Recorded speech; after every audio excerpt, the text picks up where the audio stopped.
नमस्कार दोस्तों, स्वागत है आपका मेरे चैनल कॉमिक्स लाइफ में। शुरू करते हैं सुरेंद्र मोहन पाठक जी द्वारा लिखा गया विमल सीरीज का एक और मजेदार उपन्यास 6 करोड़ का मुर्दा पार्ट 5। गुरुवार 11 मई मुंबई दिल्ली 9:30 बजे विमल माहिम पुलिस स्टेशन पहुंचा। उस घड़ी उसके साथ शोहाब था, जो कि तुका का इरफान जैसा ही भरोसे का आदमी था। इरफान और शोहाब में कोई फर्क था तो ये था कि इरफान निरा टपोरी था, जबकि शोहाब पढ़ा लिखा संजीदा सूरत संजीदा मिजाज नौजवान था। वे ड्यूटी ऑफिसर के पास पहुंचे। ये मिस्टर कॉल हैं, शोहाब बोला। मेरे बॉस हैं। इनकी बहन कल से लापता है। बैठिए, ड्यूटी ऑफिसर बोला। दोनों ड्यूटी ऑफिसर के सामने बैठ गए। अब फरमाइए, ड्यूटी ऑफिसर बोला। मेरी बहन कल कोलीवाड़े में होटल मराठा से चर्च गेट के लिए रवाना हुई थी, लेकिन चर्च गेट न पहुंची। बीच में ही कहीं गायब हो गई। अभी तक गायब है। इधर क्यों आई? क्या मतलब? इस थाने के तहत तो ना कोलीवाड़ा आता है और ना चर्च गेट। आपको या सही थाने में जाना चाहिए था, या मिसिंग पर्सन ब्यूरो गुमशुदा तलाश केंद्र में जाना चाहिए था, या सेंट्रल कंट्रोल रूम से 100 नंबर डायल करके दरियाफ्त करना चाहिए था। मैंने कल रात 100 नंबर पर फोन लगाया था। मालूम हुआ था कि आपने इधर एक नौजवान लड़की की लाश बरामद की थी। आपको ठीक मालूम हुआ था, लेकिन उस लाश की शिनाख्त हो चुकी है। हम फिर भी लाश की सूरत देखना चाहते हैं। क्या फायदा? कोई दिखाई तो नहीं देता। समझ लीजिए कि मन की तसल्ली के लिए। नाम क्या था आपकी बहन का? अरे साहब, भगवान के लिए उसे था न बनाइए, मेरा दिल हिलता है। नाम क्या है आपकी बहन का? सुमन वर्मा। वर्मा? आप तो कॉल हैं। वो मेरी मुंह बोली बहन है। दिल्ली से आई थी? हाँ। हुलिया बयान कीजिए, विमल ने किया। मिस्टर कॉल, मोटे तौर पर आप उसी लड़की का हुलिया बयान कर रहे हैं जिसकी लाश कल माहिम क्रीम से बरामद की गई थी। कल शाम उसका सगा भाई यहाँ आया था, जिसे कि हमने लाश की शिनाख्त के लिए बांद्रा के मुर्दा घर भेज दिया था। सगा भाई आया था? कहाँ से आया था? दिल्ली से उसके साथ ही आया, बताता था वो अपने आप को। रमेश वर्मा नाम था। कोई लोकल पता इस रमेश वर्मा का? बताया तो था उसने, लेकिन जिस नोट शीट पर मैंने वो पता नोट किया था, वो मैंने सब इंस्पेक्टर रावले को सौंप दी थी। उसे किस लिए? क्योंकि वो इस केस का इंचार्ज था, और वो ही रमेश वर्मा को लाश की शिनाख्त के लिए बांद्रा लेकर गया था। इस वक्त वो कहाँ होगा? होगा तो बांद्रा के मुर्दा घर में ही होगा, क्योंकि लाश की सुपुर्दगी उसी की देखरेख में होनी थी। आई सी, ये रमेश वर्मा, इसने अपनी बहन का नाम सुमन वर्मा बताया था। हाँ, सुमन वर्मा का कोई भाई नहीं था जनाब। उसका कोई सगा संबंधी इस दुनिया में जिंदा नहीं है। मेरे सिवाय उसका इस दुनिया में कोई नहीं है। कमाल है। फिर वो आदमी यकीनन कोई फ्रॉड था। फ्रॉड किसी हासिल की खातिर किया जाता है। किसी गैर की लाश क्लेम करने में मुझे तो कोई फ्रॉड नहीं दिखाई देता। लाश क्लेम कर चुका होगा, वो कर ही चुका होगा।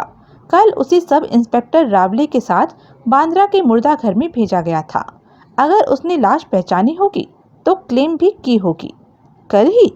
कल तो नहीं, क्योंकि वो यहाँ काफ़ी लेट पहुँचा था। उधर प्रशासनिक कार्यालय 6 बजे बंद हो जाता है, इसलिए मेरे ख्याल से सुपुर्दगी की कार्यवाही आज कार्यालय खुलने पर ही हुई होगी। कितने बजे खुलता है कार्यालय? 9 बजे। विमल ने घड़ी देखी और उठ खड़ा हुआ। हम वहाँ जाते हैं, वो बोला। पता बताइए। वो तो मैं बताता हूँ, लेकिन मुझे नहीं लगता कि आपका वहाँ जाना आपके किसी काम आएगा। क्यों? क्यों नहीं लगता? क्योंकि मुझे नहीं लगता कि वो लड़की आपकी मुंह बोली बहन होगी।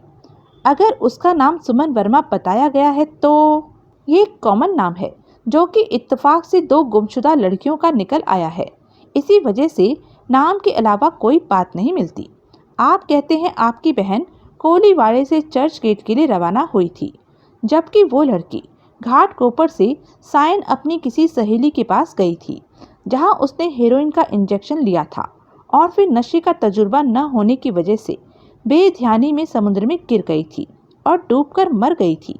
मेरी बहन की सायन में या मुंबई में और किसी जगह कोई लोकल सहेली नहीं है, और उसके हेरोइन का या कैसा भी कोई नशा करने का तो सवाल ही नहीं पैदा होता। तभी तो मैं बोला कि जिस सुमन वर्मा की लाश बरामद हुई है वो आपकी बहन नहीं हो सकती। मुर्दा घर का पता बोलिए, ड्यूटी ऑफिसर ने बोला। हुमने ने अपनी देखरेख में लाश को ताबूत में पैक कराया और फिर सब इंस्पेक्टर रावले ने उसको अपनी देखरेख में सील कराया। फिर हुमने को पोस्टमार्टम रिपोर्ट की कॉपी, डेथ सर्टिफिकेट और एक अन्य सर्टिफिकेट जो कि सर्टिफिकेट होल्डर को लाश को दिल्ली ले जाने का अधिकारी बताता था, सौंपा गया। देख लीजिए, रावले बोला। मैंने बोला था आप आधे घंटे में फारिग हो जाएंगे। वैसे तो शायद न हो पाता, हुमने कृतज्ञ भाव से बोला, लेकिन आपकी मेहरबानी से हो गया हूँ। हुमने ने अतिरिक्त मेहरबानी सब इंस्पेक्टर की मुट्ठी में चुपचाप 5-5 100 के 2 नोट ठूंस कर दिखाई। तत्काल रावले के चेहरे पर रौनक आई। टैक्सी आपको मैं ठीक कर देता हूँ, वो बोला, ताकि वो आपको कार्गो ऑफिस ले जाने में कोई हुज्जत न करे। और 10 मिनट बाद हुमने ताबूत के साथ एक टैक्सी में सवार शहर एयरपोर्ट की तरफ उड़ा जा रहा था, जहाँ की इंडियन एयरलाइंस के कार्गो सेक्शन में उसने वो लाश जमा करानी थी और फिर हासिल कंसाइनीज कॉपी को जामनानी के लिए फैक्स कराना था। फिर सारा दिन आराम। 10 बजे के करीब विमल और शोहाब बांद्रा के मुर्दा घर पहुंचे। शोहाब ने सुमन वर्मा की लाश की बाबत दरियाफ्त किया। वो तो गई, एक अटेंडेंट से जवाब मिला। कहाँ गई? विमल बोला। हमें क्या पता कहाँ गई, इधर से गई। कौन ले गया? लड़की का भाई। कैसे ले गया? टैक्सी बुलाई और ताबूत को उस पर लाद कर ले गया, लेकिन ये पता नहीं कि कहाँ ले गया। कैसे पता चलेगा? लाश की कोई तस्वीर पीछे रखी गई है। ऑफिस से मालूम करो। ऑफिस से मालूम हुआ कि तस्वीर उन लाशों की रखी जाती थी जिनकी शिनाख्त नहीं हो पाती थी। सुमन वर्मा की लाश की क्योंकि बकायदा शिनाख्त हुई थी, इसलिए ऐसी कोई तस्वीर खींची जाने का कोई मतलब ही नहीं था। शिनाख्त करने वाला वही शख्स था जिसे की लाश सुपुर्द की गई थी। सुपुर्दगी की कोई रसीद? बहुत मिन्नत समाजत के बाद उन्हें दिखाई गई। उस पर रमेश वर्मा के हस्ताक्षर थे और पते के स्थान पर लिखा था मार्फत जीवराज हुमने B26 घाटकोपर मुंबई 400077। वे माहिम थाने वापस पहुंचे। सब इंस्पेक्टर रावले वहां नहीं पहुंचा था, लेकिन ड्यूटी ऑफिसर ने ही बताया कि उसने हर हाल में लौटकर वहीं आना था। तुम इधर बैठो, शोहाब को अलग ले जाकर विमल बोला, और उस सब इंस्पेक्टर का इंतजार करो। किस लिए? शोहाब बोला। हो सकता है उसे मालूम हो कि लाश का क्लेमेंट ताबूत को कहाँ लेकर गया था। मैं समझ गया। बढ़िया, मैं घाटकोपर जाता हूँ। अकेले? हाँ, मेरे पास बहुत थोड़ा वक्त है क्योंकि 11:30 बजे मेरी होटल सी व्यू में हाजिरी है। ओह, उस सब इंस्पेक्टर से ताबूत की बाबत की जानकारी हासिल हो तो उस पर अमल भी करना है। मेरी असल मंशा लाश पर एक निगाह डालने की है। जो करना इस बात को निगाह में रख कर करना। ओके? शोहाब ने सहमति में सिर हिलाया। हुमने घाटकोपर अपने घर लौटा। वो अपने आप से और हालात से बहुत संतुष्ट था। सब कुछ ऐन मशीनी अंदाज से फिट हुआ था। एयर कार्गो सेक्शन से ताबूत बुक करा के, बुकिंग से हासिल हुई कंसाइनीज कॉपी को फैक्स करा के और झामनानी से टेलीफोन पर बात करके अपने आप को उस काम से मुकम्मल तौर से फारिग जानकर वो वापस लौटा था। वो टीवी चलाकर उसके सामने पलंग पर ढेर हुआ ही था कि कॉल बेल बजी। उसने दरवाजा खोला। आगंतुक को देखकर वो सन रह गया। वो कंपनी का पुराना खिदमतकार रहा था, इसलिए वो कंपनी द्वारा अंडरवर्ल्ड में प्रचारित सोहल की हर सूरत से वाकिफ था, इसलिए उसने आगंतुक को तुरंत पहचाना। सोहल वहाँ अकेला? क्या उसे खबर लग गई थी कि सुमन वर्मा के साथ उन्होंने क्या सलूक किया था? ऐसा कैसे हो सकता था? तो फिर वो वहाँ कैसे पहुँच गया? क्या वाकई वो अकेला आया था या उसके संगी साथी कहीं दाएं बाएं छुपे हुए थे? कंपनी खत्म न हो गई होती तो उसे 50 पेटी का इनाम और कंपनी के निजाम में ओहदेदारी हासिल होती। सोहल की लाश गिराने की एवज में 3 लाख का सरकारी इनाम तो अभी भी कहीं नहीं गया था, लेकिन क्या वो ऐसी जुर्रत कर सकता था? कंपनी के बड़े बड़े मेहनतों की जिस शख्स के सामने पेश नहीं चली थी, जिसे काल पर फतेह पाया शख्स बताया जाता था, जो अकेला ही एक फौज के बराबर बताया जाता था, क्या वो अकेला उससे पार पा सकता था? नहीं, उसकी अकल ने जवाब दिया। अकेला नहीं। कहाँ खो गए भाई? विमल मुस्कुराता हुआ बोला। क्या मांगता है? हुम ने बड़ी कठिनाई से कह पाया। रमेश वर्मा से मिलना मांगता है। कौन रमेश वर्मा? जो दिल्ली से है, जो आपका दोस्त है और जो आपके साथ ठहरा हुआ है। कौन बोला? कोई बोला, तभी तो मैं इधर आया। तुम उस रमेश वर्मा से क्या मांगता है? उसी को बताऊंगा। इधर की रमेश वर्मा नहीं है, ना इस नाम का। इधर या दिल्ली में मेरा कोई दोस्त है। कोई गलत बोला, बंडल मारा। तुम्हारा नाम जीवराज हुमने नहीं है? यही नाम है मेरा, पर मैं किसी रमेश वर्मा को नहीं जानता। लेकिन पता तो ये ही। कोई गलती, आजू बाजू पूछो। इधर जीवराज हुमने नाम का ही कोई और शख्स है? नहीं, वो तो मैं ही हूँ। फिर आजू बाजू पूछने का क्या फ़ायदा? वो तो है, तकलीफ़ माफ़। क्या? मैंने कहा तकलीफ़ की माफ़ी चाहता हूँ। ओह, कोई वांदा नहीं। ठीक 11:30 बजे होटल सी व्यू की लॉबी में होटल का सारा स्टाफ जमा था। विमल तब राजा गजेंद्र सिंह बना वहाँ मौजूद था और कपिल उदेनिया का परिचय प्राप्त कर चुका था। उसे अपना परिचय दे चुका था और कॉल की बाबत उसे बता चुका था कि उसका होनहार सेक्रेटरी किसी और ज़रूरी काम में कहीं और बिजी था। उदेनिया राजा साहब के व्यक्तित्व से बहुत प्रभावित हुआ था। विमल के पहलू में शानदार सूट पहने इरफान मौजूद था और रह रहकर लॉबी के किसी न किसी पिलर पर लगे शीशे में अपने आप को देखकर अपने आप पर बलिहार जा रहा था। जो लोग लॉबी में मौजूद थे वो गिनती में 1000 से ऊपर जान पड़ते थे। पर्सनल मैनेजर ने विमल को राजा साहब को बताया था कि हाजिरी 100% तो नहीं, लेकिन फिर भी वो अधिकतम लोगों को उधर निर्धारित वक्त पर तलब करने में कामयाब हो गया था। Ladies and gentleman, cordless mic हाथ में लिए उदेनिया बोला, मेरा नाम कपिल उदेनिया है। मुझे राजा गजेंद्र सिंह ने, जो कि आपके सामने मौजूद हैं, होटल का जनरल मैनेजर नियुक्त किया है। राजा साहब इस होटल के नए मालिक हैं, जिन्होंने कि ओरिएंटल होटल एंड रिजॉर्ट से इसे लीज पर हासिल किया है। लीज की एक शर्त ये भी है कि राजा साहब 6 महीने में होटल से मुनाफा कमा कर दिखाएंगे। राजा साहब ने अब ये जिम्मेदारी मुझे सौंपी है कि हम लोग सामूहिक प्रयत्नों से इस शर्त पर खरे उतर कर दिखाएं। अगर हम कामयाब हुए तो समझ लीजिएगा कि हम सबका भविष्य बहुत सुनहरा है। हमें नाकामी का मुंह देखना पड़ा तो आज की बेरोजगारी के ज़माने में वो नाकामी सब पर भारी गुजरेगी। इसलिए मैं उम्मीद करता हूँ कि आप लोग निर्धारित वक्त में इस प्रोजेक्ट को कामयाब बनाने में मेरे हाथ मजबूत करेंगे। उदेनिया के भाषण के दौरान विमल की तीखी निगाह पैन होती हुई एक एक चेहरे पर फिर रही थी। मैं यहाँ इस बात की कोई चर्चा नहीं करना चाहता कि आज से पहले ये होटल क्या था या क्या समझा जाता था, लेकिन इतना ज़रूर बताना चाहता हूँ कि आइंदा ये होटल क्या होगा। आइंदा ये होटल वैसी ही डिसेंट और इज्जतदार जगह होगी जैसी कि किसी 5 स्टार होटल को होना चाहिए। इसलिए अब यहाँ के स्टाफ की, यानी कि आप लोगों की ड्यूटियों का बंटवारा भी नए तरीके से होगा।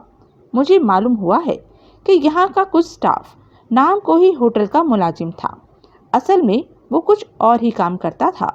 और तो और यहाँ का भूतपूर्व सिक्योरिटी ऑफिसर नाम को ही सिक्योरिटी ऑफिसर था, असल में वो यहाँ के भूतपूर्व बॉस गजरी साहब का सिपह सालार था।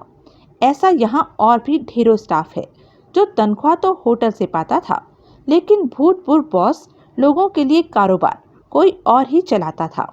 हमें उस स्टाफ से कोई जाति अदावत नहीं है, क्योंकि वो स्टाफ वही करता था जो बॉस लोग उसे करने को कहते थे। लेकिन मौजूदा निज़ाम में ये इंतहाई ज़रूरी होगा कि जो वेटर है वो वेटर का ही काम करे, जो स्टीवर्ड है वो स्टीवर्ड का ही काम करे, जो बारमैन है वो बारमैन का ही काम करे, जो बेल बॉय है वो बेल बॉय का ही काम करे, वगैरह।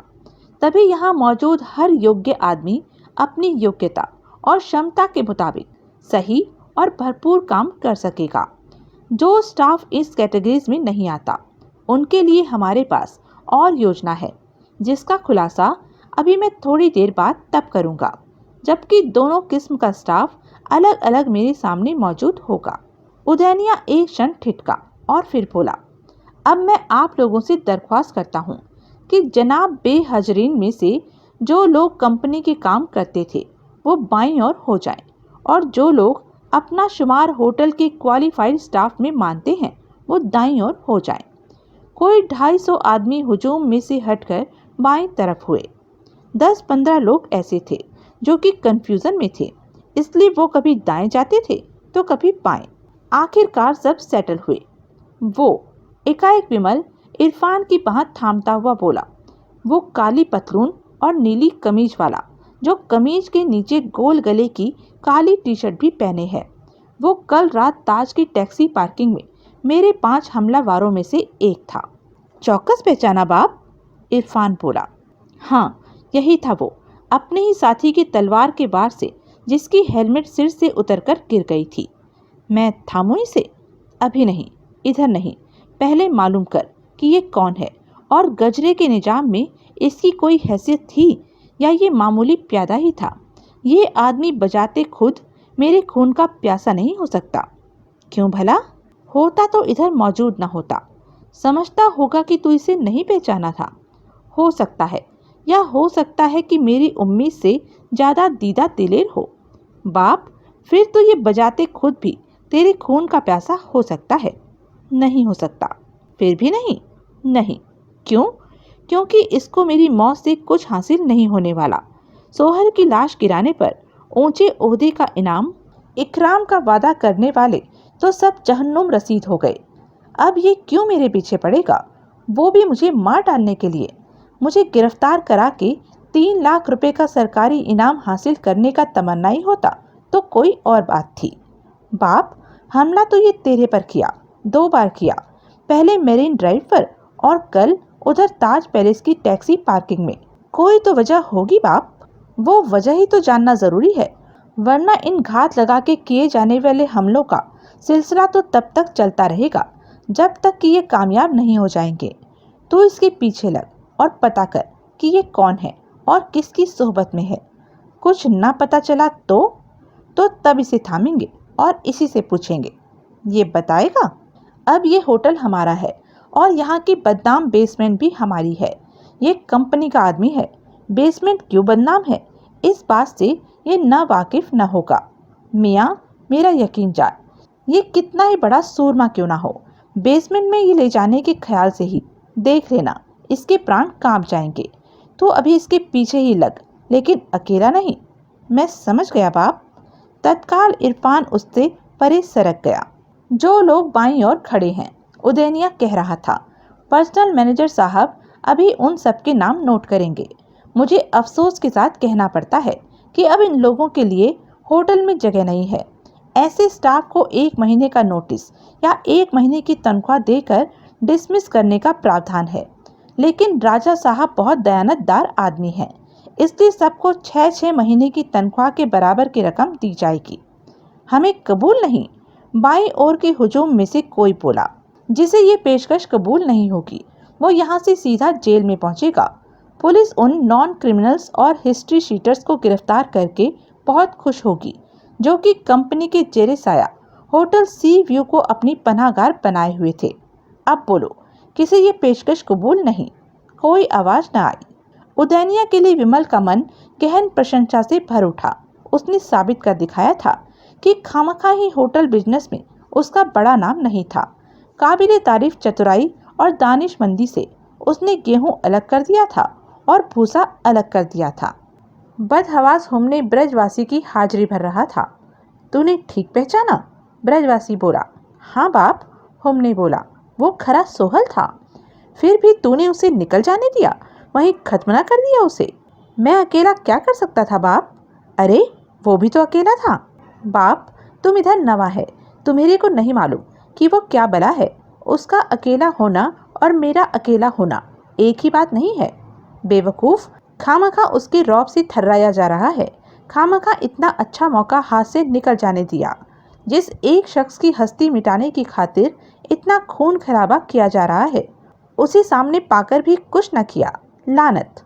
बाप, अब मैं क्या बोलूँगा? वो वहाँ तक पहुँच कैसे गया? हैरानी है बाप, मालूम करना था। अब क्या फ़ायदा, हमेरा काम तो हो गया। लाश वाला जहाज तो अब तक दिल्ली भी उतर चुका होगा। तुझे उसके पीछे जाना चाहिए था। जहाज के? अहमक, सोहल के। मेरी मजाल नहीं हुई। बाप, उसे पता चल जाता तो?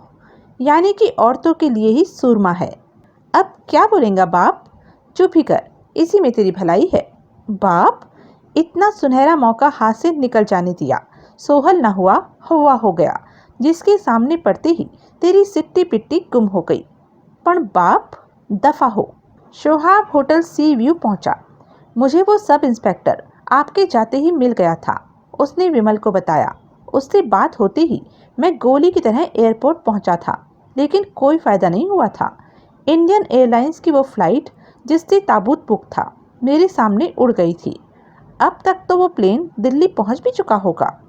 वो तो हुआ, विमल उतावले भाव से बोला, लेकिन वहां से कुछ तो जाना होगा। बस यही जाना कि कंसाइनमेंट बुक कराने वाला रमेश वर्मा था और उसने दिल्ली के लिए सेल्फ की बुकिंग कराई थी। सेल्फ की बुकिंग क्या मतलब? सेल्फ की बुकिंग में पाने वाले का कोई पता लिखना ज़रूरी नहीं होता। जिसके पास भी रसीद होती है वो माल छुड़ा लेता है। फिर तो वो शख्स भी ताबूत के साथ दिल्ली गया होगा। मैंने उस फ्लाइट की पैसेंजर लिस्ट देखी थी, उसमें किसी रमेश वर्मा का नाम दर्ज नहीं था। कोई फायदा ना हुआ। ये तो पता ना चला ना कि ताबूत में लाश सुमन की थी या नहीं। बाप, वो वैसे भी कैसे पता चलता? जहाज ना भी उड़ गया होता तो भी कार्गो बुकिंग सेक्शन में कौन मुझे ताबूत खोलकर भीतर झांकने देता? ताबूत प्लेन में लोड किया जा चुका होता तो क्या मेरा उसके कार्गो होल्ड में घुस पाना मुमकिन होता? ठीक है भाई, ठीक है। कुछ क्षण खामोशी रही। मुझे एक बात हजम नहीं हो रही। विमल यूं बोला जैसे स्वतः भाषण कर रहा हो कि मरने वाली हीरोइन के नशे में थी। यही बात मेरे मन में उम्मीद जगा रही है कि शायद वह सुमन ना हो। शोहाब, मेरे भाई, तू एक काम कर। हुक्म कीजिए। बांद्रा के उस मुर्दा घर में वापस जा और उसी डॉक्टर का पता कर जिसने की लाश का पोस्टमार्टम किया था। उससे जाती तौर पर इस बात की तस्दीक कर कि क्या मरने वाली वाकई हीरोइन के नशे में थी। बेहतर हो सके तो पोस्टमार्टम रिपोर्ट की एक कॉपी भी हासिल कर। ठीक है, तेरे पीछे मैं एयर फ्लाइट का दूसरा सिरा पकड़ने की कोशिश करता हूँ। जी। मैं दिल्ली मुबारक अली को फ़ोन लगाता हूँ। झामनानी ने उस काली वैन का मुआयना किया जो कि हुक्मनी उसे दिखा रहा था। वैन के दोनों पहलुओं में सफ़ेद अक्षरों में इंग्लिश में हर्ष और हिंदी में शव वाहन लिखा था। वैसे शव वाहन शहर के कई शमशान घाटों पर पाए जाते थे। मुर्दा ढोने के लिए फिक्स फीस भरकर मिलते थे और दिल्ली की सड़कों पर आम दिखाई देते थे। झामनानी ने भोगीलाल की ओर देखा। भोगीलाल ने सहमति में सिर हिलाया। बड़ी क्या स्टोरी है नी? झामनानी हुक्मनी से बोला। ये निगम बोध घाट की असली गाड़ी है जो कि बिगड़ी हुई निकलसन रोड की एक रिपेयर शॉप में खड़ी थी। वो रिपेयर शॉप आज बंद है क्योंकि मालिक के घर में मातम हो गया है। गाड़ी रिपेयर शॉप के कंपाउंड में वैसे ही लावारिस खड़ी थी जैसे कि ऐसी वाहियात गाड़ियां खड़ी होती हैं। मैंने चेक किया तो पाया कि इसमें कोई बड़ा नुक्स नहीं था। मैंने वो नुक्स खुद ही ठीक कर लिया और गाड़ी को इधर निकाल लाया। हमारा काम हो जाए फिर मैं वापस इसे वहीं खड़ी कराऊंगा। कहीं किसी ने टोका तो मैं जवाब दूंगा। मैं शमशान घाट के ड्राइवर की वर्दी में होऊंगा। मैंने वहां का एक नकली आइडेंटिटी कार्ड भी बनवा लिया है। ये देखिए। दोनों दादाओं ने कार्ड का मुआयना किया और उससे संतुष्टि जताई। मैंने बहुत गौर किया है साहब, हुक्मनी बोला। मुर्दा गाड़ी को कोई नहीं रोकता, कोई नहीं चेक करता। चौखो, भोगीलाल बोला। ठीक है, झामनानी बोला। तू वैन में बैठ, हम तेरे पीछे आते हैं। हुक्मनी वैन की ड्राइविंग सीट पर जा बैठा। झामनानी और भोगीलाल एक होंडा अकॉर्ड में सवार हुए। वैन चली तो भोगीलाल ने अपनी होंडा अकॉर्ड उसके पीछे लगा दी। आगे पीछे दौड़ती दोनों गाड़ियां एयरपोर्ट पर पहुंची। ये फैक्स पकड़। झामनानी ने वहां उसे एक पर्चा थमाया। इसी को जमा कराने पर तेरे को ताबूत मिलेगा। कोई दिक्कत तो नहीं होगी? हुक्मनी संदिग्ध भाव से बोला। उम्मीद तो कोई नहीं होगी तो आके खबर करना। हम इधर कार में ही बैठे हैं। आप में से कोई मेरे साथ नहीं चलेंगे? बड़ी, क्यों जरूरत है नहीं तेरे को साथ की? ताबूत मैं अकेला कैसे वैन में ला दूंगा? लख दिलानत हुई। बड़ी, मैं तेरे साथ ताबूत उठाने इधर आया हूँ। उधर पोर्टर लोग होते हैं, पैसा देगा सब काम हो जाएगा, समझ गया नहीं? हुक्मनी ने सहमति में सिर हिलाया। तो जाता क्यों नहीं? अभी कोई तेरे को सिग्नल देगा तो इधर से हिलेगा।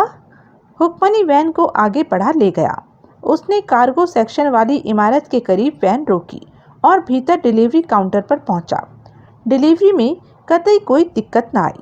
2 पोर्टरों ने ताबूत को वैन में लाद दिया। उनकी फीस भरकर वो वैन की ड्राइविंग सीट पर जा बैठा और उसे चलाता हुआ वापस ले चला। झामनानी होंडा अकॉर्ड के हुड से टेक लगाए खड़ा था। हुक्मनी ने इशारे से उसे बताया कि सब काम चौकस हो गया था। झामनानी के चेहरे पर से उत्कंठा के भाव गायब हुए। वो लपक कर कार में भोगीलाल के पहलू में जा बैठा। तत्काल भोगीलाल ने कार वैन के पीछे लगा दी। ये तो वो सिंधी दादा झामनानी था, मुबारक अली एकाएक बोला। उस सफ़ेद विलायती कार में जो अभी चौराहा पार करके हमारे पहलू से गुजरी और जो, वो क्या कहते हैं अंग्रेजी में, हमारे से उल्टी तरफ गई। वो मुबारक अली की टैक्सी में सवार थे जिसे अली चला रहा था। उसका जुड़वा वली आगे उसके पहलू में बैठा हुआ था। पीछे मुबारक अली के साथ हाशमी सवार था। तो क्या हुआ? वली बोला। अरे कमबख्त मारो, मुबारक अली बोला। उसके आगे आगे एक मुर्दा गाड़ी थी, पीछे चलो। किसके? झामनानी के या मुर्दा गाड़ी के? ज़रूरी नहीं, हाशमी दबे स्वर में बोला। झामनानी का मुर्दा गाड़ी से कुछ लेना देना हो? पण मामू, वली अनुनयपूर्ण स्वर में बोला। मुंबई से मैसेज लेट मिलने की वजह से हम पहले ही बहुत लेट हैं। अब अपनी असली मंजिल छोड़कर उल्टे घूम पड़े तो सब चौपट हो जाएगा। मुबारक अली कुछ क्षण सोचता रहा, फिर उसने सहमति में सिर हिलाया। टैक्सी बस सतूर एयरपोर्ट की ओर दौड़ चली। अब वैन और होंडा अकॉर्ड की मंजिल छतरपुर का फार्म थी। दोनों वाहन कुछ अरसा नेशनल हाईवे नंबर 8 पर दौड़ते रहे और फिर हाईवे छोड़कर महिपालपुर मेहरौली रोड पर घूम गए। उस सड़क पर बहुत मामूली ट्रैफिक था। गाहे बगाहे कोई बस, कोई ट्रक या कोई इक्का दुक्का कार ही सड़क पर से गुजरती पाई गई। महिपालपुर से आगे तो सड़क बिल्कुल ही यूं थी जैसे उजाड़ में से गुजर रही हो। तब हुक्मनी को सिगरेट की तलब लगी। उसने जेब से पैकेट निकाला और एक हाथ स्टीयरिंग से फारिग करके उसे खोला। पैकेट को तनिक झटका तो एक सिगरेट बाहर उछल आया। उसने सिगरेट को अपने होठों से थामा और पैकेट जेब के हवाले किया। उसी जेब से उसने माचिस बरामद की। स्टीयरिंग पर से दोनों हाथ हटाकर माचिस जलाई और उसकी लौ सिगरेट को दिखाई।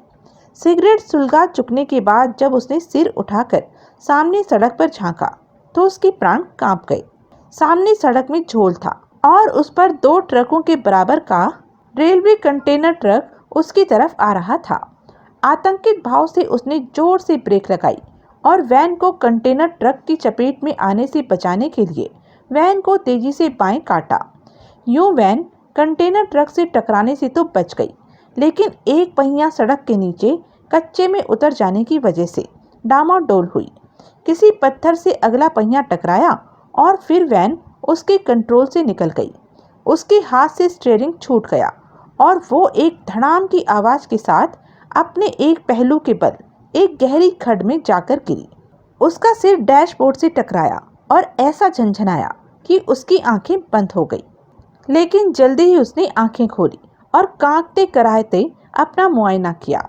ये देखकर उसकी जान में जान आई कि कोई गंभीर चोट उसे नहीं आई थी, जो कि एक करिश्मा ही था। ऊपर सड़क पर उसे होंडा अकॉर्ड खड़ी दिखाई दी। झामनानी और भोगीलाल कार से बाहर निकल आए थे और आतंकित भाव से उल्टी पड़ी वैन को देख रहे थे। हुक्मनी, हुक्मनी, फिर झामनानी ने आवाज़ लगाई।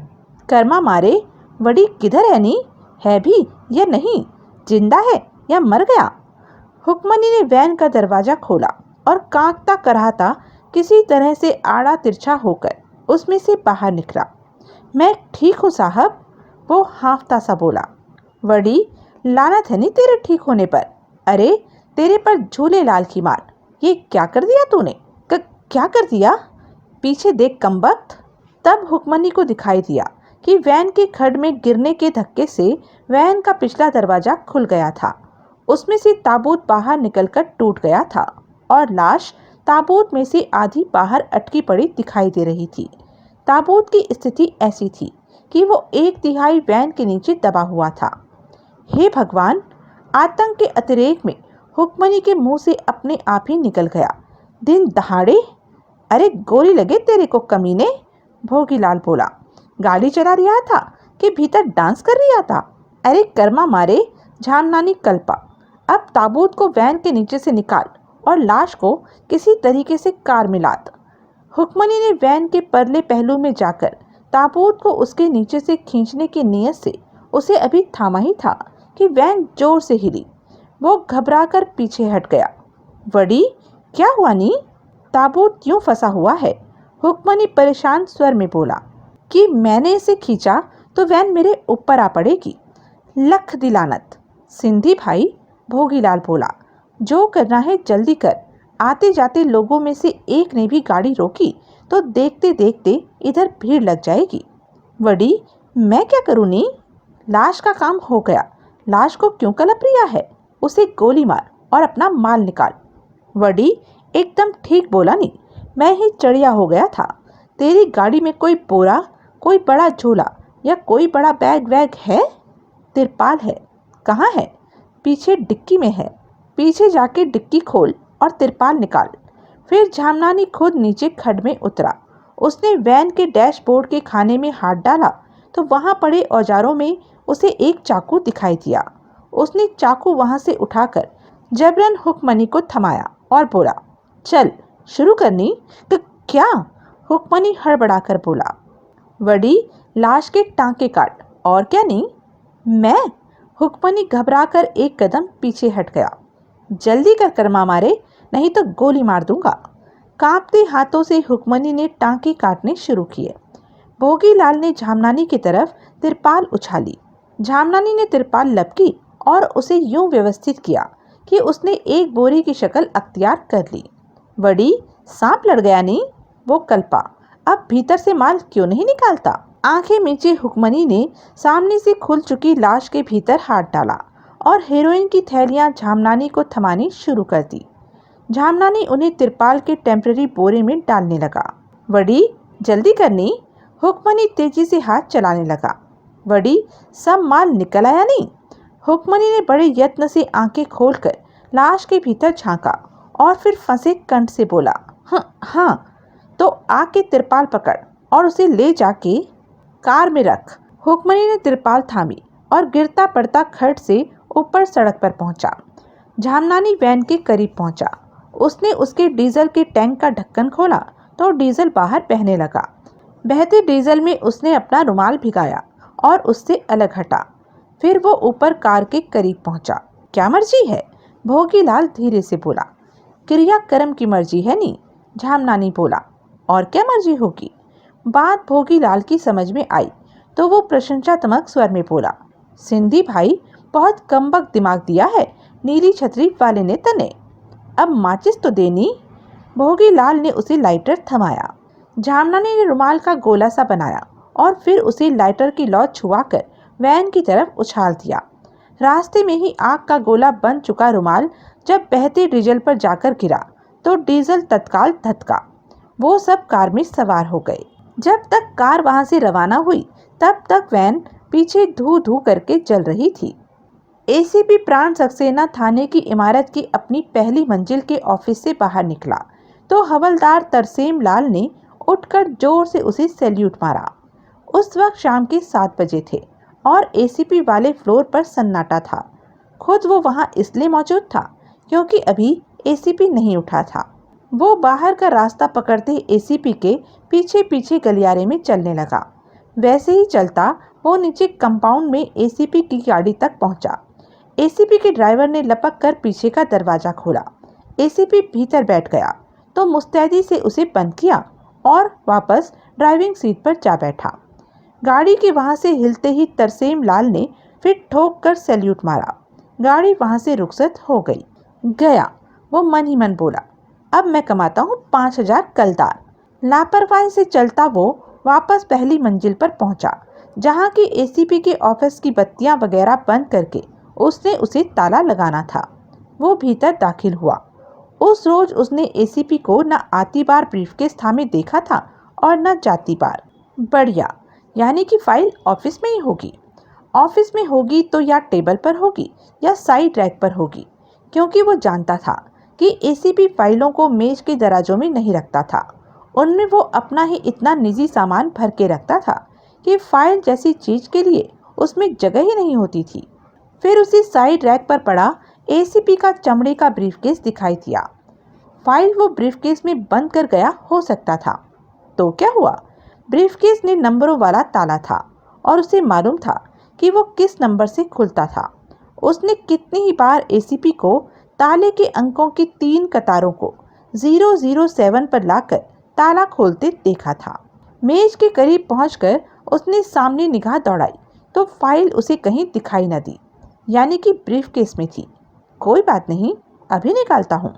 वो ताले के अंकों को 007 पर लाया तो तत्काल ब्रीफकेस खुला।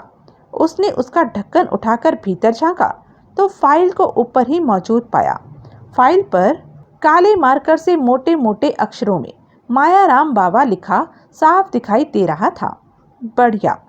इधर मैंने फाइल उठाई, उसमें से तस्वीरें निकाली, नीचे थाने के बाजू में ही मौजूद जेरोक्स वाले से उसकी कापियां निकलवाई, तस्वीरें वापस लाके फाइल में रखी, फाइल ब्रीफकेस में डाली, ब्रीफकेस पहले की तरह बंद किया और 5,000 रुपए खरे। उसने फाइल की तरफ हाथ बढ़ाया। ये क्या हो रहा है? आवाज ऐसी कड़कदार थी कि तरसेम लाल के प्राण कांप गए।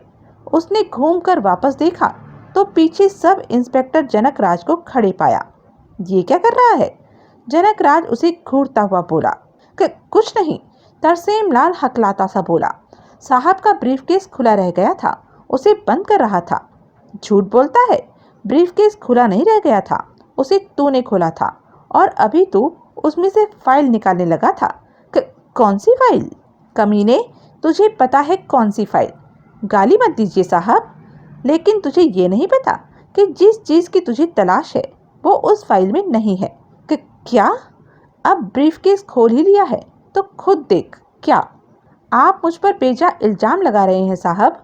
मैंने ब्रीफकेस नहीं खोला, मैं तो खुले रह गए ब्रीफकेस को बंद बकता रहे। साहब, आप ये तस्वीरें ढूंढ रहा था ना? तरसेम लाल ये देखकर सन रह गया कि उसे जिन तस्वीरों की मायाराम वाली फाइल में होने की खबर की गई थी वो एसआई जनक राज उसे जेब से निकालकर दिखा रहा था। अब बोलती क्यों बंद हो गई? जनक राज खा जाने वाली निगाहों से उसे घूरता हुआ बोला। तरसेम लाल ने बेचैनी से पहलू बदला। अब बोल, किसके हाथों बिका? साहब, आप नाहक। तू नहीं बोलता तो मैं बोलता हूँ।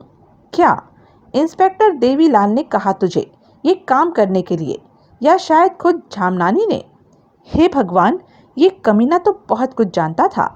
साले, मायाराम को यहाँ से पंजाब ले जाए जाने का प्रोग्राम भी तूने ही लीक किया था। हे भगवान, बहुत कुछ क्या, ये तो सब कुछ जानता था। अब ये काम क्योंकि तू झामनानी के लिए कर रहा है, इसलिए वो काम भी तूने उसी के लिए किया होगा। होगा बोला, यानी कि सब कुछ नहीं जानता था, काफी कुछ की अटकलें लगा रहा था। साले, थाने में झामनानी का भेदिया तू है? साहब, आप नाहक मुझ पर इल्जाम लगा रहे हैं। तरसेम लाल दिलेरी से बोला। मैंने पहले भी कहा और फिर कहता हूँ कि मैंने कुछ नहीं किया। कुछ नहीं किया का बच्चा? साहब, आप फिर गाली। चल। कहाँ? एसएचओ के पास, अब वो ही तेरी खबर लेगा। चलिए, पहले ब्रीफकेस बंद कर, बत्तियां बुझा और ताला लगा। वो सब काम करने के बाद तरसेम लाल यूं गलियारे में जनक राज के आगे आगे चला जैसे जनक राज उसे नहीं, वो जनक राज को एसएचओ के पास ले जा रहा था। एसएचओ नसीब सिंह अपने ऑफिस में मौजूद था। जनक राज ने उसके सामने तमाम वाकया दोहराया।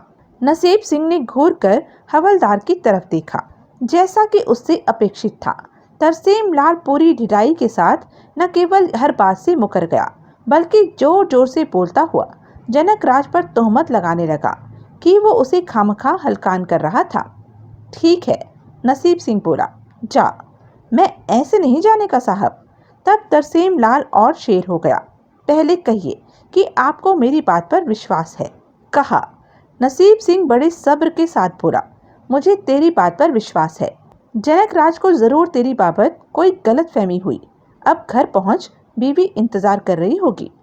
जाता हूँ साहब, आपका शुक्रिया, नमस्ते। निगाहों से जनक राज पर भाले पर्चियां बरसाता और उसकी तत्काल मौत की कामना करता, तरसेम लाल यूं ऐंठा हुआ वहां से रुखसत हुआ जैसे कोई दंगल जीतकर जा रहा हो। साहब, पीछे जनक राज आवेशपूर्ण स्वर में बोला, ये क्या किया आपने?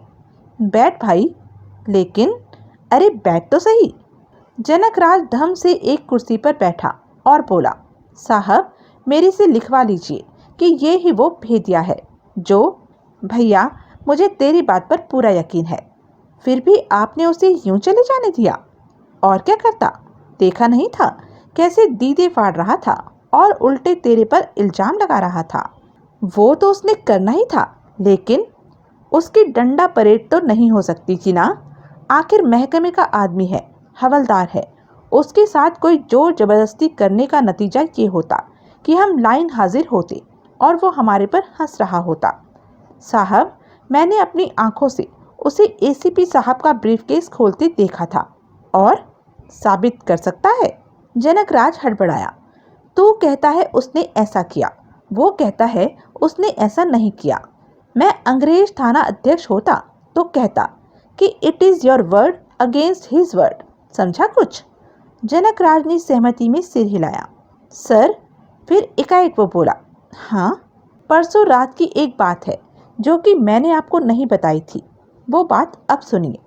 ऐसी क्या बात है? जनक राज ने उसे कनाट प्लेस थाने के एसएचओ देवीलाल की परसों रात को अपने क्वार्टर पर आमद की बाबत बताया। ओह, नसीब सिंह बोला, तो देवीलाल ने साफ झामनानी का नाम लिया था कि तस्वीरें उसे चाहिए थी? जी हाँ। फिर भी ये बात तुमने मुझे न बताई। साहब, आपकी बराबरी के अफसर की लाज रखी।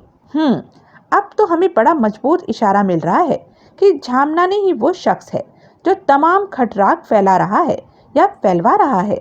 जी हाँ, लेकिन क्यों?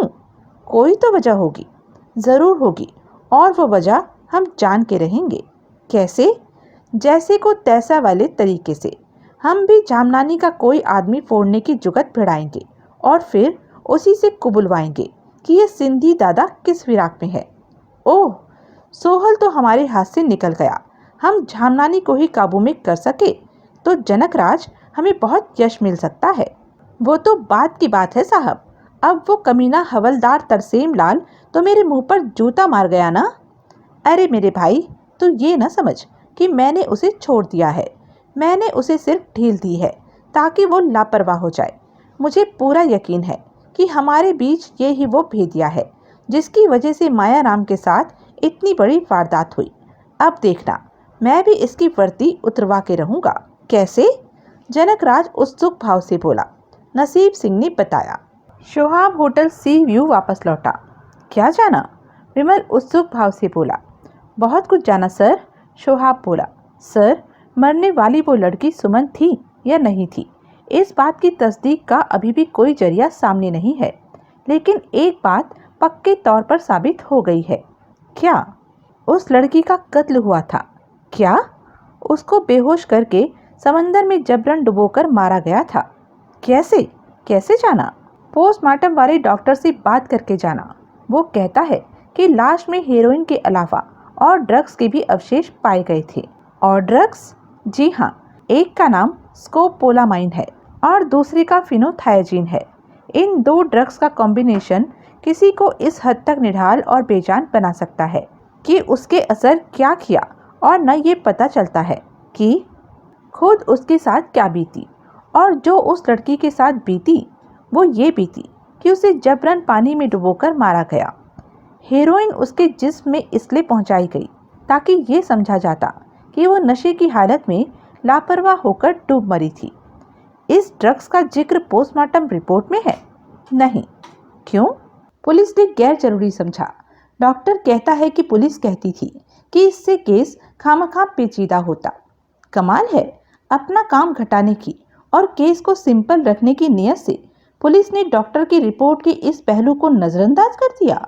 पुलिस ऐसा आम करती है, तभी तो जब कभी कोई हो हल्ला हो जाता है तो दोबारा पोस्टमार्टम किए जाने का हुक्म होता है, ताकि पुलिस ये लीपापोती कर सके कि पहली बार इत्तेफाक से वो हकीकत डॉक्टर की निगाह में नहीं आई थी, लेकिन किसी ने एक अनजान नामालूम लड़की का कत्ल किया तो उसने किसी नफे की खातिर किया। कोई वजह सामने नहीं है।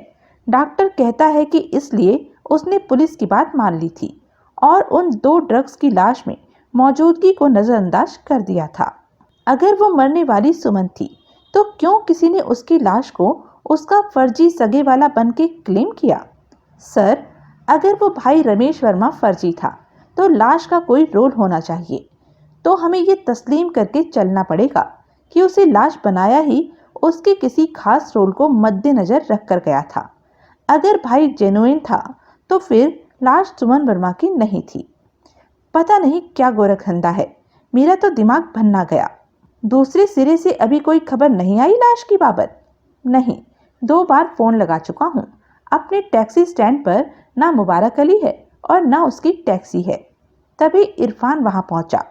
क्या बात है मियाँ? विमल झुंझलाया सा बोला। बड़ी देर लगाई लौटने में, सुबह से शाम कर दी। सब खबर लगा के आया हूँ उस भीड़ू की, इरफान बोला, इसलिए देर लगी। क्या जाना?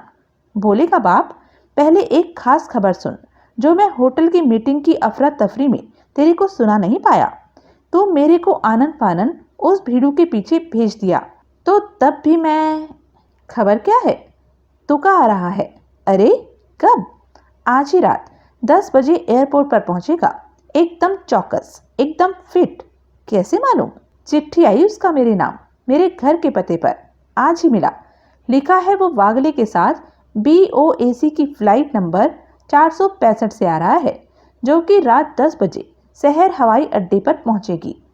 ये तो वाकई बहुत बढ़िया खबर है कि तुका न सिर्फ लौट रहा है बल्कि तंदुरुस्त होकर लौट रहा है। अल्लाह का फजल है कि चिट्ठी टेम पर मिल गई।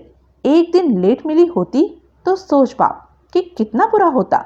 उधर तुका शहर पर हैरान हो रहा होता कि मैं उसे लेने उधर क्यों न पहुंचा, और मेरे को खबर लगती अगले रोज, जबकि तुका कब का आ भी चुका होता। मैं भी चलूंगा एयरपोर्ट। जरूर चलना बाप, उसे क्या मालूम होगा तो मुंबई में है, खुश हो जाएगा तुझे देख के। हाँ, अब बोल, क्या खबर लगा के आया उस भीड़ू की? उसका नाम बाबू कामले है। आजकल वो कमाठीपुरे की एक चौल में रहता है और वहीं का एक ईरानी का रेस्टोरेंट उसका अड्डा है। अड्डे से मुराद ये है, किसी से कोई मेल मुलाकात करनी हो तो चौल की जगह उस रेस्टोरेंट में करता है। वो रेस्टोरेंट भी ऐसा ही है जहां उस जैसे भीड़ू लोग हर वक्त जमा रहते हैं। और वो कंपनी का ही आदमी निकला है। सुना है कि कंपनी के जलाल के दिनों में उसकी अच्छी पूछ थी। ओहदेदार था? ओहदेदार तो नहीं, लेकिन प्यादों से बेहतर हैसियत रखता था। श्याम डोगरे का लेफ्टिनेंट बताया जाता था। अब किसका लेफ्टिनेंट है अभी मालूम नहीं पड़ सका। मैं उधर उसकी ताक में एक आदमी लगा के आया हूँ जो कि उस पर ही नहीं, उसकी मेल मुलाकात पर भी निगाह रखेगा। फिर देर सबेर हमें उस शख्स की खबर जरूर लगेगी जिसके कि अंडर में वो आजकल काम कर रहा है। ये पक्का है कि काम अंडर में ही कर रहा है, खुद ही करता धरता नहीं। हाँ, कैसे पता है? बाप, दोपहर बाद का अक्खा टेम उसने उस ईरानी के रेस्टोरेंट में गुजारा जो खुद करता धरता हो। वो क्या ऐसे मक्खियां मारता है? वो पंड्या जिसकी मैंने टांग तोड़ी थी, वो भी उसी चौल में रहता है। दोनों आजू बाजू के कमरे में रहते हैं वहाँ। बाप, वो दोनों भीड़ू मेरे को एक ही हैसियत के आदमी लगे। कोई फर्क था तो ये कि पंड्या घर में चारपाई पर पड़ा टेम जाया कर रहा था और बाबू कामले वही काम ईरानी के रेस्टोरेंट में बैठा कर रहा था। मेरे को भी इसी बात की उम्मीद लगती है कि ये लोग किसी की शैब पर मेरे पीछे पड़े हैं। कौन होगा वो? उस भाई के सगे छोटा अंजुम के बारे में क्या ख्याल है? भिंडी बाजार कौन सा दूर है कमाठीपुरे से? पण बाप, जो लोग तुझे अपनी तरफ करने की उम्मीद रखते हैं वो भला ऐसा कोई कदम या तो ना उम्मीदी में उठा रहे होंगे या मुझे अपनी ताकत दिखा रहे होंगे। बरोबर बोला बाप। बहरहाल आज ही रात नहीं तो कल तक पता चल जाएगा कि बाबू कामले आजकल किसका हुक्का भर रहा है। ठीक। विमल एक क्षण ठिठका और फिर बोला, कल की तो कोई बात ही ना हुई, कल क्या होगा? बहुत बढ़िया तफरी हुई बाप।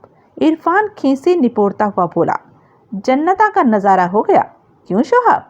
शोहाब शर्माया। मेरा सवाल, विमल बोला, तुम्हारी तफरी की बाबत नहीं था, छोटा अंजुम की बाबत था। इरफान बोला, हाँ, वो कल भी अपने टेम पर उधर पहुंचा था और पहुंचकर वही कुछ किया था जो तू खुद हमें बताएला था। हमने जो जुदा बात जानी वो ये है बाप कि छोकरी के साथ वो रात भर की सोबत नहीं करता। अच्छा? हाँ, उसकी छोकरी कल 12:30 से थोड़ी सी देर बाद नीचे आ गई और फिर वापस नहीं गई थी। बकौल बुझेकर वो खुद सुबह 8 बजे उठकर भिंडी बाजार गया था। यानी कि मौज मस्ती कर चुकने के बाद सोता अकेला है, ऐसे जान पड़ता है। अभी और वॉच करके तस्दीक करनी होगी। आज आप अकेले उधर जाएंगे? उसने घूर कर शोहाब को देखा, जिस पर कि उसकी बात की कोई प्रतिक्रिया नहीं हुई थी। जनाब, मैं आपसे मुखातिब हूँ। जी? शोहाब हड़बड़ाया। जी? क्या फरमाया? अभी पिछली रात के ही सपने आ रहे हैं? वो खिसियाया सा हंसा। मैं कह रहा था कि आज आप अकेले उस ठिए पर जाएंगे। ठीक है, कदरन जल्दी जाएंगे और कोशिश करेंगे कि आपको 7 नंबर कमरा मिले। लेकिन वो तो 11 बजे छोटा अंजुम के हवाले होता है। तभी तो बोला कि आप कदरन जल्दी जाएंगे। उधर कमरे के फ़ी दिन रेट के अलावा फ़ी घंटा रेट भी है। तुम शाम 7 बजे ही उधर पहुंच जाओगे तो 7, 8, 9, 10 तक कोई 1 घंटा तो निकल ही आएगा, जबकि वो कमरा तुम्हारे हवाले होगा। अगर तुम्हारी ये कोशिश कामयाब हो जाए तो तुमने कमरे का पूरा जुग्राफिया समझ के आना है। न हुई तो कल फिर ट्राई करेंगे। एक से ज़्यादा जने ट्राई करेंगे, किसी के पल्ले तो कभी वो कमरा पड़ेगा। ठीक। विमल खामोश हो गया। बाप, इरफान बोला, मैं एक बात पूछना मांगता है। क्या? विमल बोला, छोटा अंजुम की तरफ इतनी तवज्जो किस लिए? इसलिए क्योंकि मुझे एकाएक एक बात सूझी है। क्या? कहीं छोटा अंजुम ही तो भाई नहीं? क्या? जैसे मैं सोहल राजा गजेंद्र सिंह बन सकता हूँ, वैसी डबल आइडेंटिटी, दोहरी शख्सियत क्या भाई की नहीं हो सकती? इरफान सकपकाया। उसने शोहाब की तरफ देखा तो उसे भी वैसे ही सकपकाते पाया। अंडरवर्ल्ड में आम कहा जाता है कि भाई का दुबई में बसे होने का प्रचार इसलिए है ताकि किसी की उसकी मुंबई में मौजूदगी की तरफ तवज्जो ना जाए। आज की तारीख में भाई मेरे पीछे पड़ा है। वो या मुझे बखिया बना देखना चाहता है या मुझे जहन्नुम रसीद देखना चाहता है। जब उसके अपनी दूसरी ख्वाहिश पर अमल करने का वक्त आएगा तो छोटा अंजुम की बाबत हमारी खुफिया जानकारी हमारे बहुत काम आएगी, बशर्ते कि वो भाई हो। न भी हो तो भी तो हम उसी से कुबुलवाएंगे कि वो भाई है, और अगर वो भाई नहीं है तो भाई कहाँ है? गुस्ताखी माफ बाप, मेरे को ये बात नहीं हजम हो रही कि छोटा अंजुम भाई होगा। पास्कल के बार में वो तेरे को टेलीफोन का अपना अलग नंबर दिया और भाई का अलग नंबर दिया, जो कि मोबाइल फ़ोन का नंबर था, जिसके बारे में ये नहीं जाना जा सकता कि वो कहाँ चल रहा था। ये गौरतलब बात है कि जैसे उसने अपना इधर के एक आम एक्सचेंज का नंबर दिया, वैसे भाई का आम एक्सचेंज का नंबर नहीं दिया।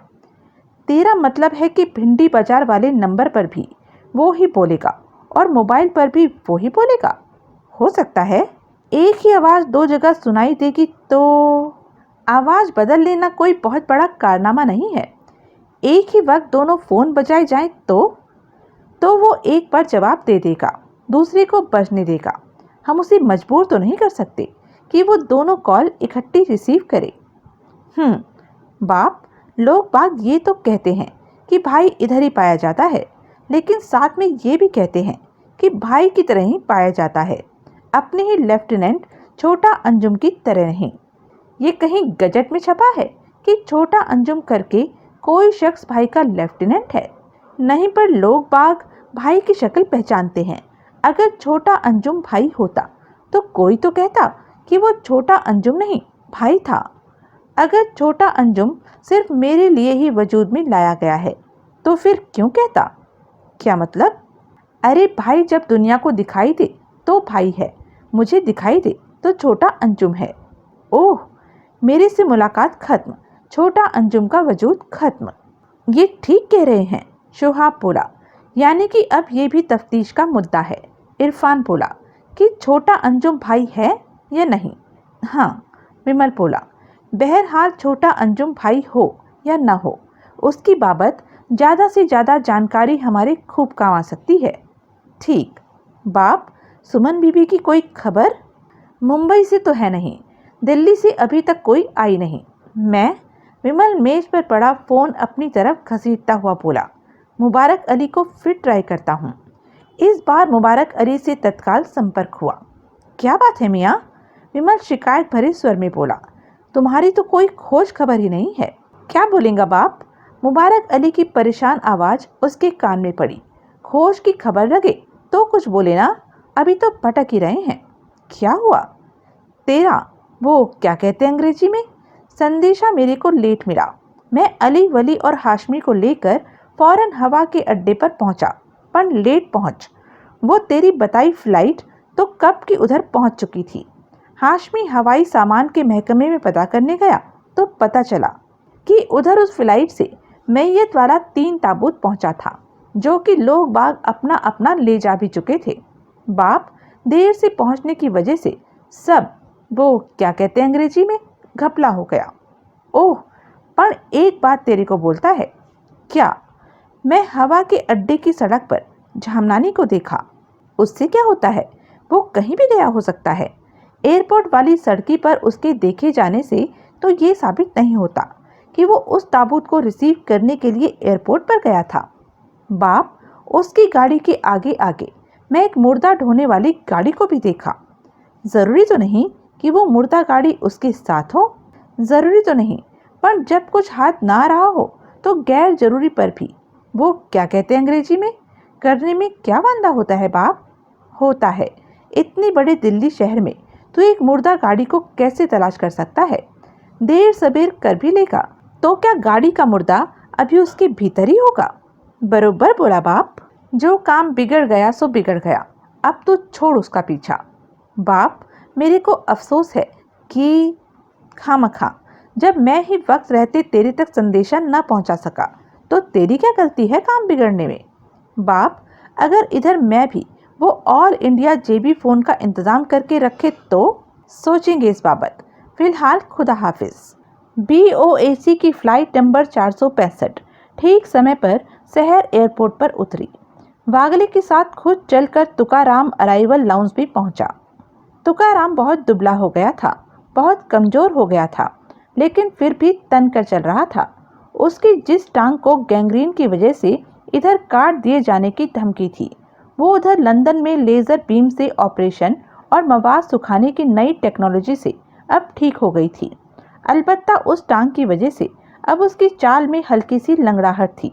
तेरा क्या ख्याल है? तुकाराम बोला। इरफान इधर पहुंचा होगा? क्यों नहीं पहुंचा होगा? वागले बोला। तूने चिट्ठी लेट लिखी थी, फिर भी मिल गई होगी उसे। मुंबई जैसे बड़े शहर में हवाई डाक आजकल हवा की तरह पहुंचती है। अपना सरदार मुंबई में होगा?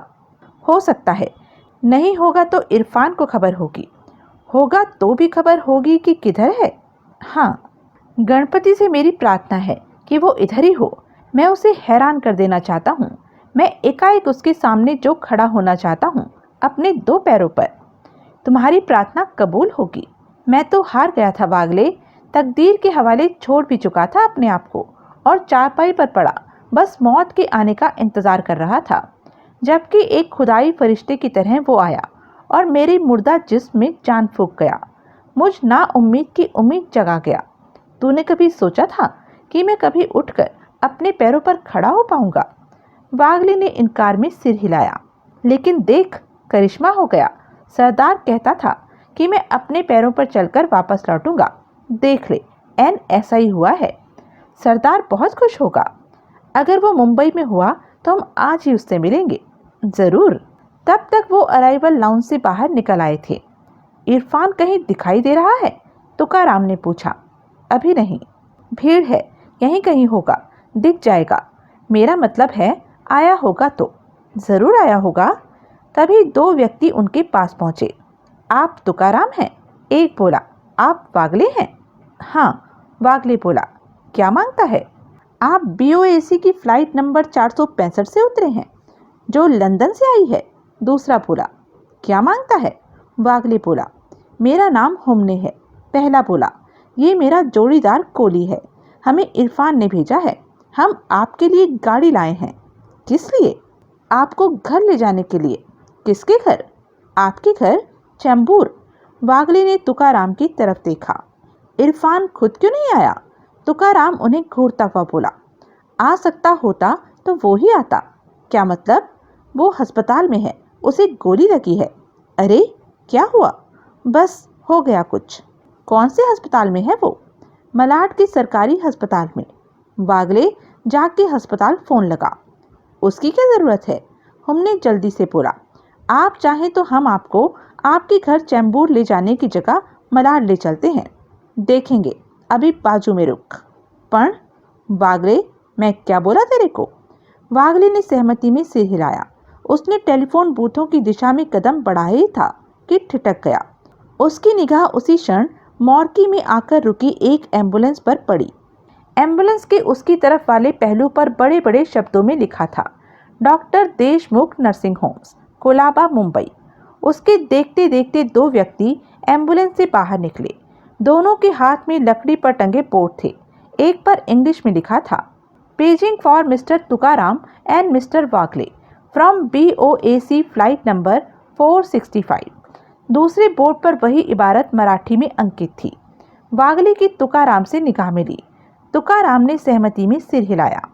वागले लंबे डग भरता बोर्ड उठाए उन दो व्यक्तियों के पास पहुंचा। उसने देखा, दोनों अस्पतालों में प्रयुक्त होने वाले सफ़ेद कोट पहने थे, जिनकी जेबों पर धागे से डॉक्टर देशमुख नर्सिंग होम खड़ा था। दोनों के गले में जंजीर से लटकते नर्सिंग होम के आइडेंटिटी कार्ड थे, जिन पर उनकी तस्वीरें लगी हुई थी। वागले आश्वस्त हुआ। मेरा नाम वागले है, वो बोला। खुशामदीद, इंग्लिश को बोर्ड उठाए व्यक्ति बोला। रास्ते में भारी ट्रैफिक जाम लगा था, मराठी के बोर्ड वाला बोला। फिर भी शुक्र है कि हम टाइम पर पहुंच गए। हम? पहला बोला। डॉक्टर देशमुख के हुक्म से आपको लेने आए हैं। कहाँ के लिए? वागले बोला। कोलाबा के लिए, नर्सिंग होम के लिए। लेकिन तुका तो बिल्कुल ठीक है। इलाज के लिए नहीं, इलाज के लिए नहीं तो? आजकल इधर के हालात ऐसे हैं कि वो उसके कान के पास मुंह ले जाकर बोला। सोहल को आपका चैम्बूर जाना मुनासिब नहीं जान पड़ता। खराब हालत की वजह से ही खुद उसका यहाँ आना भी मुनासिब नहीं था। इसलिए आपको कोलाबा ले चलने के लिए हम आए हैं। सरदार को हमारी आमद की खबर है? हाँ। कैसे? डॉक्टर देशमुख ने बताया। ओह, सरदार खुद कहाँ है? नर्सिंग होम में, आप लोगों के इंतज़ार में। एम्बुलेंस में वायरलेस टेलीफोन है। आइए आपकी बात कराता हूँ। किससे? डॉक्टर साहब से। उससे जिसे आपने सरदार कहा, दोनों से। एम्बुलेंस क्यों लाए? डॉक्टर साहब को तो मालूम है कि तुका एकदम तंदुरुस्त होकर लौट रहा है।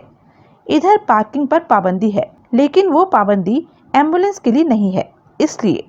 ओह, टैक्सी स्टैंड तक आधा किलोमीटर पैदल चलकर जाना पड़ता है।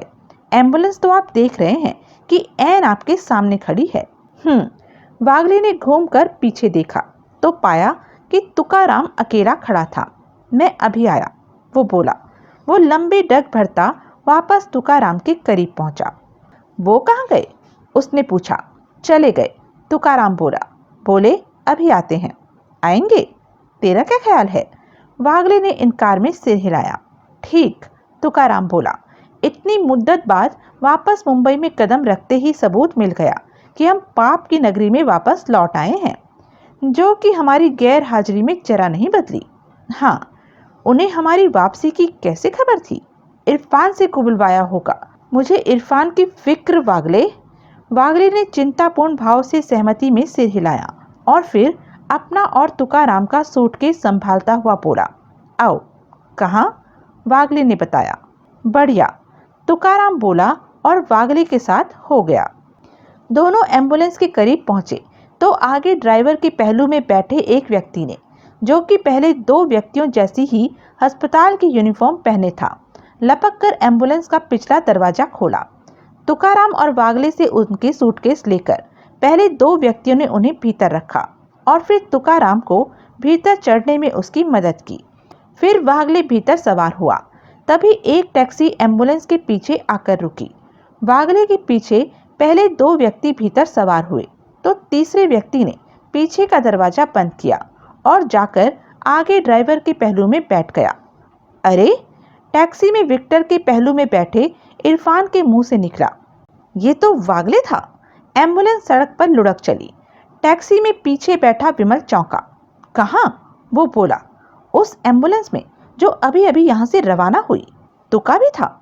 मुझे नहीं दिखाई दिया था, लेकिन अगर वागले था तो यकीनन तुका भी होगा। एम्बुलेंस में? इसका मतलब है कि वो भला चंगा होकर नहीं लौटा। विक्टर, एम्बुलेंस के पीछे चल। तत्काल विक्टर ने टैक्सी आगे बढ़ाई। कुछ देखा था? विमल ने पूछा। कहाँ की एम्बुलेंस थी? नहीं, इरफान बोला। नाम तो आजू बाजू होता है, पीछे तो खाली जमा का लाल निशान बना हुआ था। विक्टर टैक्सी की रफ्तार बढ़ा और उसके बाजू में पहुंच। बहुत दक्षता से टैक्सी चलाते हुए विक्टर ने आदेश का पालन करके दिखाया। इस पर तो डॉक्टर देशमुख के नर्सिंग होम का नाम लिखा है, इरफान बोला। डॉक्टर देशमुख ने एम्बुलेंस क्यों भेजी? तुका ने तुझे जो चिट्ठी लिखी थी उसमें कहीं इस बात का जिक्र था कि वो अभी भी एम्बुलेंस का मोहताज था। नक्को, ऐसा होता तो भी लौटता क्यों? बिल्कुल, और अपनी हालत की जो खबर उसने डॉक्टर देशमुख को की वो तुझे क्यों न की? इरफान, मुझे दाल में कुछ काला लग रहा है।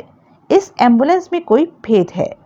बाप, पीछे तो है ही, ये उधर कोलाबा पहुंचेगी तो पता लग जाएगा कि क्या भेद है। तू अंधा है? क्या बोला बाप? सामने सड़क पर देख, ये एम्बुलेंस कोलाबा की तरफ नहीं जा रही, ये कहीं और ही जा रही है। ये तो कोलाबा से उलट डायरेक्शन में जा रही है। और मैं क्या बोला? तो क्या करें? इसे रुकवा। विक्टर, सुना? विक्टर ने सहमति में सिर हिलाया और फिर एक्सीलेटर पर पांव दबाकर टैक्सी की स्पीड बढ़ाई। तत्काल एम्बुलेंस की भी स्पीड बढ़ी। हॉर्न दे, इरफान बोला। मैं हाथ से इशारा करता हूँ। एम्बुलेंस के ड्राइवर ने रियर व्यू मिरर में से इरफान का रुकने का इशारा करता हाथ देखा और टैक्सी का निरंतर बजता हॉर्न भी सुना, लेकिन उसने उनकी तरफ कोई ध्यान न दिया। टैक्सी आगे निकाल, इरफान दांत भींचे बोला, और एम्बुलेंस के आगे अड़ा दे। जो होगा देखा जाएगा। विक्टर ने सहमति में सिर हिलाया। टैक्सी एम्बुलेंस के पहलू से निकलकर आगे सरकने लगी। प्रत्यक्षता विक्टर एम्बुलेंस के ड्राइवर से ज्यादा दक्ष ड्राइवर था। विक्टर एम्बुलेंस को ओवरटेक करके आगे निकलने ही वाला था कि एकाएक सामने एक बस आ गई। मजबूरन उसे रफ्तार कम करके टैक्सी को एम्बुलेंस के पीछे करना पड़ा। बस उसके पहलू से गुजर गई तो उसने फिर टैक्सी की रफ्तार बढ़ाई। एकाएक एम्बुलेंस के पिछले दरवाजे के दोनों पल्ले खुले और भीतर से 2 मानव शरीर हवा में उछले और सड़क पर आकर गिरे। उस अप्रत्याशित घटना से टैक्सी में सवार तीनों की आंखें आतंक से फट पड़ी। बला की होशमंदी दिखाते हुए विक्टर ब्रेक के पैडल पर लगभग खड़ा न हो गया होता तो टैक्सी यकीनन उन शरीरों से टकराती और उलट जाती। टैक्सी के रुकते एम्बुलेंस सड़क पर से गायब हो चुकी थी। क्या है? विमल बोला। देखना पड़ेगा बाप, इरफान बोला। तीनों टैक्सी से बाहर निकले। उन्हें सामने सड़क पर जो नजारा दिखाई दिया उससे तीनों को जैसे लकवा मार गया। मानव शरीर तुका और वागले के थे। दोनों की कनपट्टी के साथ रिवॉल्वर लगाकर उन्हें शूट कर दिया गया था और फिर उन्हें एम्बुलेंस से बाहर फेंक दिया गया था। तुका की पथराई आंखें विमल को दिखाई दी तो उसका कलेजा चाक होने लगा। तंदुरुस्त होकर लौटा तुका अभी अपने घर में कदम भी नहीं रख पाया था कि मरा हुआ उसके सामने पड़ा था। राम भक्त हनुमान जैसा वागले उसके पहलू में मरा पड़ा था। वाहिगुरु, सच्चे पातशाह, ये कैसा इम्तिहान है। अब तो मेरी एक ही तमन्ना है, उसके कानों में तुका की आवाज गूंजी, कि मैं जल्द अज जल्द अपने पैरों पर खड़ा हूँ और तेरे साथ कंधे से कंधा मिलाकर हर वो काम करूं जो तुझे मुनासिब लगता है। ये आदमी लेटा क्यों हुआ है? झूठी फरेबी बात तो ये कभी नहीं करता था, फिर क्यों ये उठकर खड़ा नहीं होता? खड़ा नहीं होगा तो कैसे मेरे साथ कंधे से कंधा मिलाएगा? बाप, आतंकित इरफान ने उसे पकड़कर झिंझोड़ा। इरफान, तुका को खड़ा कर, इसे बोल सरदार आया है, इसे बोल ये उठकर मेरे गले लगकर मुझे रिसीव नहीं करेगा तो मैं वापस लौट जाऊंगा। सरदार, इरफान ने उसे फिर झिंझोड़ा। मेरा बाप मर गया लोगों, विमल बिलक कर बोला। मेरा बाप मर गया। इरफान ने विक्टर को इशारा किया। दोनों ने उसे जबरन पकड़कर टैक्सी में सवार किया। ये क्या करते हो कमबख्तो, विमल चिल्लाया। होश में आ बाप, इरफान घुड़क कर बोला। लोग इधर आने भी लगे हैं, अभी भीड़ इकट्ठी हो जाएगी, फिर पुलिस आएगी, पंचनामा होगा, गवाहियां होंगी। ऐसे में तेरा इधर टिकना गलत है। विक्टर तेरे को इधर से लेकर जाता है। लेकिन तुका वागले, मैं है ना। लेकिन बाप, वक्त की नजाकत समझ। ये फौजदारी का मामला है। लाशें अभी कोई हमारे हवाले नहीं हो जाने वाली। इन्हें पुलिस लेकर जाएगी, चीर फाड़ होगा, फिर कल किसी वक्त सुपुर्दगी होगी। लेकिन किसने किया ये देखेंगे। जिन्होंने किया उनका इससे कहीं बुरा हर्ष करेंगे। पर इस वक्त तू जा, खुदा के वास्ते इस वक्त तू जा। मेरा यकीन कर, मैं इधर सब संभाल लूंगा। मेरा यकीन कर बाप। विमल खामोश हो गया। इरफान ने चैन की सांस ली और फिर विक्टर को इशारा किया।